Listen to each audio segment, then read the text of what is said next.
Welcome to The Revealing. I'm once again your host, Pavoratii, here to bring you information on the Idaho 4 case. Now, as a disclaimer, this channel is for entertainment purposes. These are my opinions, not here to slander anyone, and I always try my best not to use names.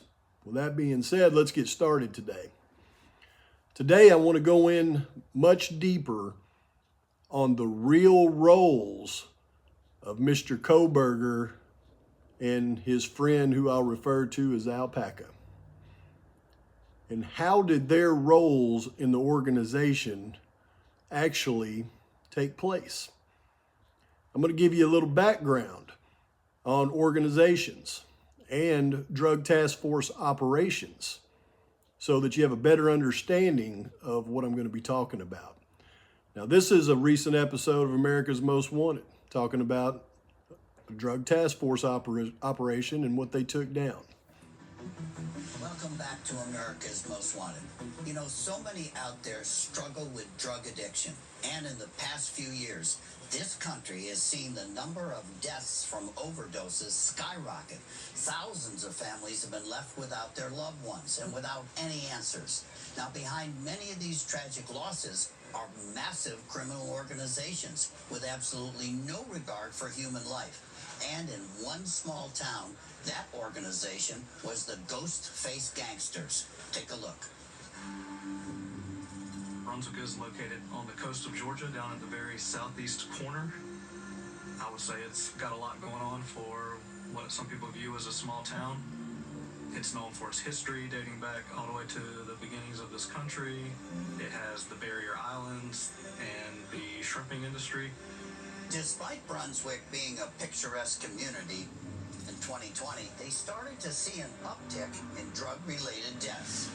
We really saw methamphetamine hit the streets here in Brunswick. We were responding to an increase of drug overdose calls and just the daily call volume that we were receiving was pretty significant. Cops say one of the main reasons for the surge of drugs in their community was a regional street gang called the Ghost-Face Gangsters.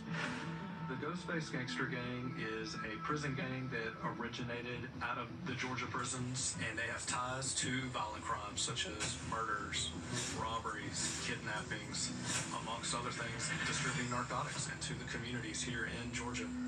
We're seeing now that the Ghost-Face Gangster organization, their influence is being exerted outside the prison.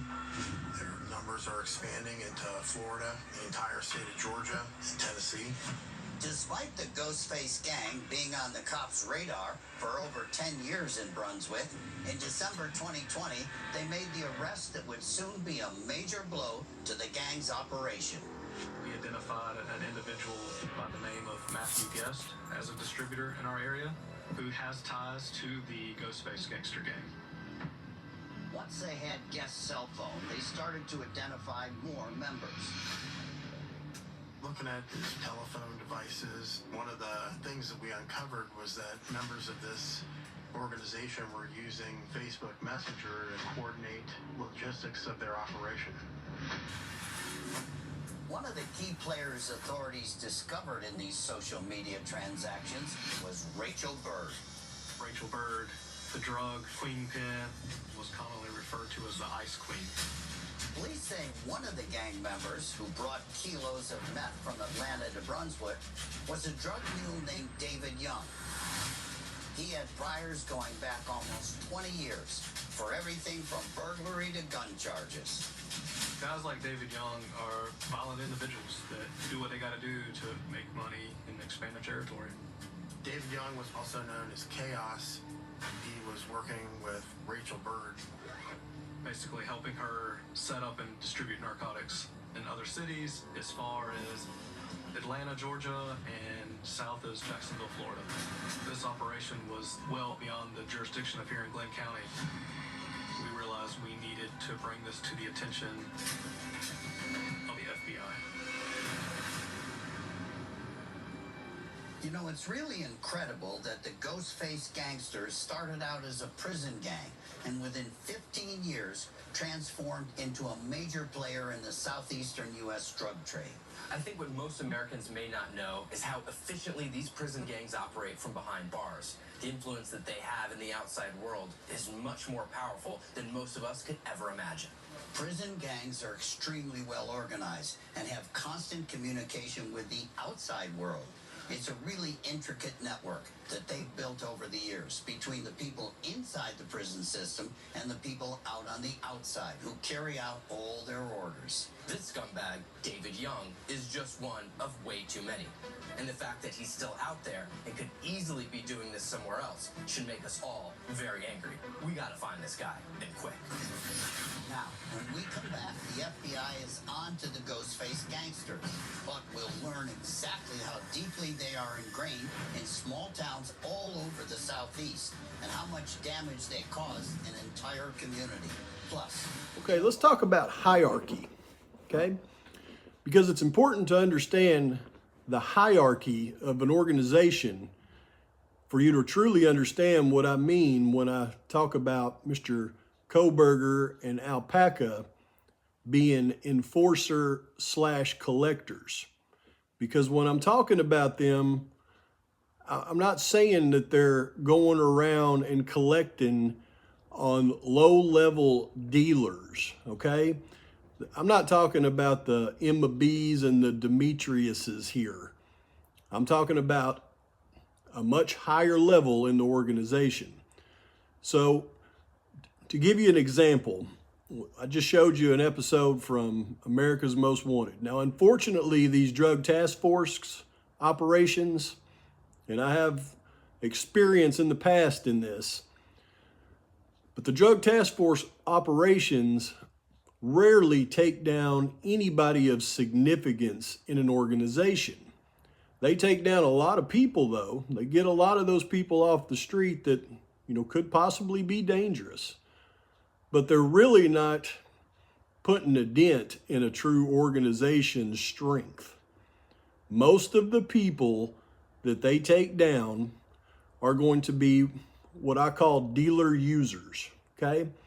So let's talk about this for a minute. When it comes to drugs and drug use, I'll focus in just strictly on the two most popular today, and that's methamphetamine and fentanyl. But when you see people living on the street that are drug users, or you see people that go around and they're robbing and they're stealing everything in sight so that they can pay for their drug use, folks, these are the bottom rung of drug users, okay? I mean, this is low as it'll go. Now, there's a lot of them out there. And those are the people that you'll see those signs that everybody wants to talk about. Like, well, I don't see a lot of signs that he was using. He doesn't have, pimples on his face or scabs or his teeth aren't rotted out. Well, folks, the bottom rung people, those are the people that you see those types of things on. The rest of the folks that use drugs, you will not see those things. Because the next step up from the bottom rung drug user, the ones that are just scraping every dime they can to buy drugs or stealing for it, you have a step up from them. And this is going to be 90% of the people that are actually arrested today for selling narcotics. And that's what's called a user seller, okay? These are the type of people like back in the 2000s. I'll give you an example with methamphetamines. Okay, people would buy, back then, an 8-ball, which is 3.5 grams of methamphetamines, was about $250. To give you a comparison of today, that same 8-ball is actually about $50. But back then it was $250. And then they could sell it for $50 for a half a gram or $100 for a gram. So what these people would do is they would go and buy an 8-ball for $250. It's 3.5 grams.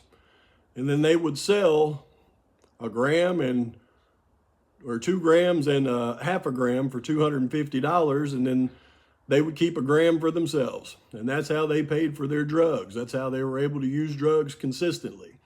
Now, they may sometimes have sold all of it and made them $100 or $50 here and there, but other than that, they're just basically surviving and selling drugs to pay for their drugs.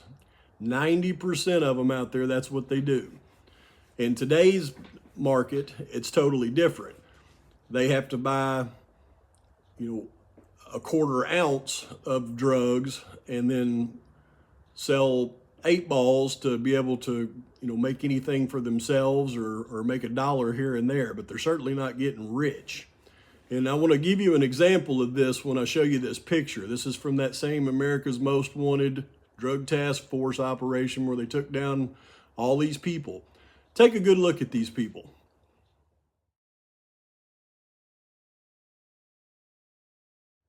Okay, did you see anybody in that photo lineup that you would consider well-to-do financially?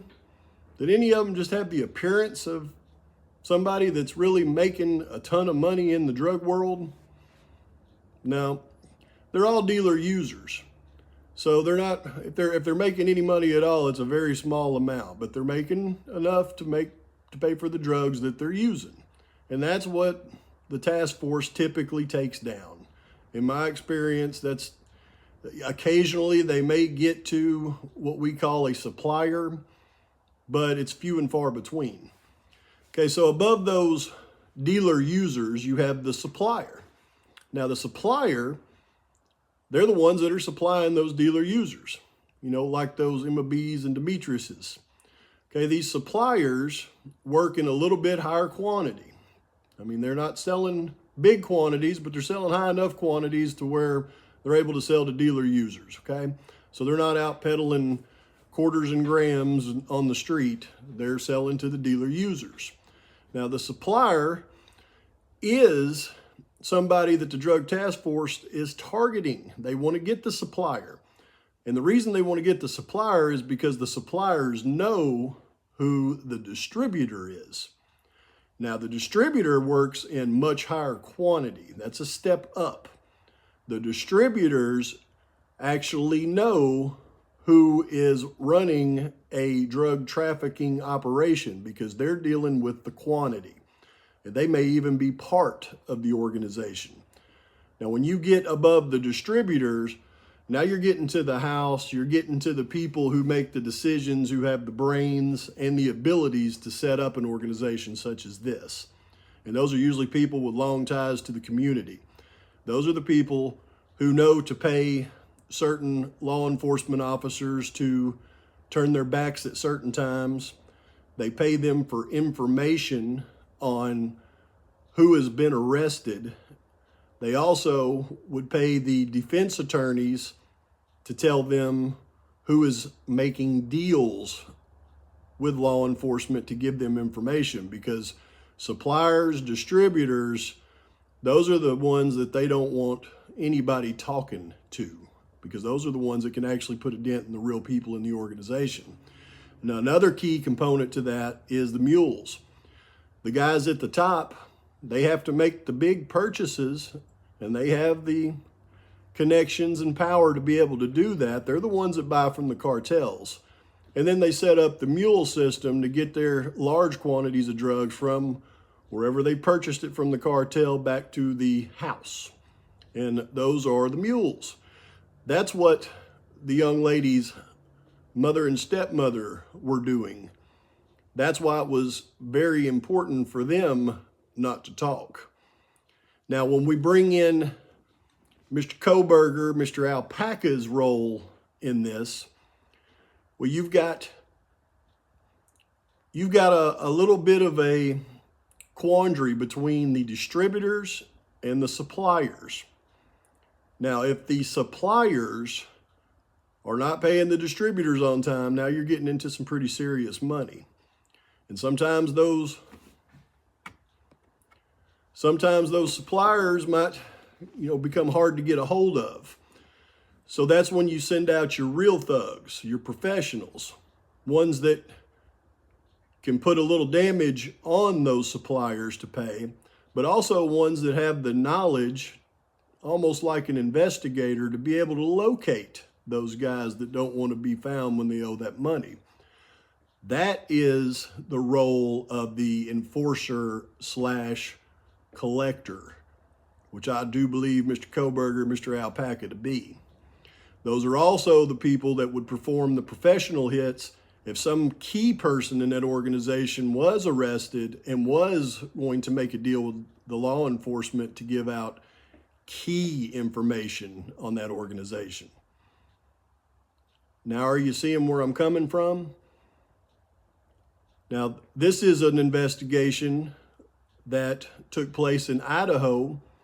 They made some arrests here in the last 6 months. I'd like you to listen to this one, and then I'm going to point out some real similarities. Our law enforcement partners, I am proud to announce the results of 2 large multi-state investigations undertaken as part of the Department of Justice's Organized Crime and Drug Enforcement Task Force Program, or OCDF. One investigation was led by the FBI and the Metro Violent Crimes Task Force. The other was led by the DEA. These overlapping investigations resulted in 18 indictments of 25 individuals involved in drug trafficking and firearm offenses in southwestern Idaho. According to court records, it is alleged that several of these individuals are associated with local street gangs with ties to Mexican cartels. Some of the crimes were also connected to Eastern Oregon, and one of the indictments was issued out of the District of Oregon and the U.S. Attorney's Office there, led by U.S. Attorney Natalie White. As is customary in Idaho, although these are federal cases, they would not be possible without the resources and know-how and dedication of our local law enforcement partners. The crimes we are discussing today fuel addiction and cause overdose deaths. They can lead to gun violence, and they threaten the wonderful quality of life that we enjoy in Idaho. Today, we are reaffirming our commitment and our efforts to fight back against organized drug trafficking. The danger, the criminality that these alleged offenders bring to the table is significant. And quite frankly, so is the significance of the danger to our citizens. This threat, as I've said before, is real. It's not imagined. Your kids, your family members are at risk because of this criminality, and it's really incumbent upon each and every single one of us, not just in law enforcement, but as communities, to support the efforts of these men and women and the executive leadership you see before you today to interrupt, to dismantle these gangs, these criminal organizations with their ties to the cartels in Mexico. It's very lucrative. Make no mistake about it. It's billions of dollars, and no one wants to give that up. But the downstream effect is the damage it's causing in our streets for our citizenry.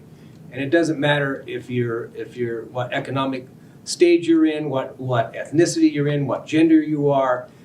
These drugs don't care. And the people who are peddling these and distributing them and the suppliers don't care. This is a battle, and we are in it for the long haul. They are as well. And so they're committed. We have to be more committed. And that's why you see such a great collaboration of state, local, and federal partnerships. This wasn't by accident. This was by design. We have been working together, we are working together, and we will continue working together to stop this threat to both the state of Idaho, Southwest Idaho, and quite frankly, the United States. That should be very interesting if you paid close attention. He actually explained who makes up that drug task force. I don't know that if you understood who made up a drug task force before this point, but now you should understand it. The drug task force, the actual law enforcement part of it, includes what? What did he say? Local police, state police, and the FBI all have personnel involved in a drug task force operation. Now let's go back to this case in Moscow, Idaho. who was all involved in the investigation of the Idaho 4 in locating Mr. Koberger. It was headed up by the local police department there in Moscow, right? But it was also aided by the state police. And it was also aided by the Federal Bureau of Investigation. All three agencies who would be intricately involved in that local drug task force operation. It's always been puzzling to me why they let the little local PD be the front men on this investigation. I mean, why would they let the little Moscow police guys who have never investigated a murder and be the head investigators on the most prolific atrocity in America right now? I mean, down to the point where they even let them write the PCAs. And what really strikes me is all these eyes on these guys that they know don't know what they're doing. They allow them to write those PCAs, and they didn't even perform the job of an editor. They didn't read them before they submitted them. One guy doesn't see the knife sheath, the other guy does. They go in at the same time. This case is absolutely stupid. But with that being said, I'm going to wrap up on this one. Once again, I look forward to hearing your comments, your criticisms. Like and subscribe to the channel. And until next time, Pavoratii out.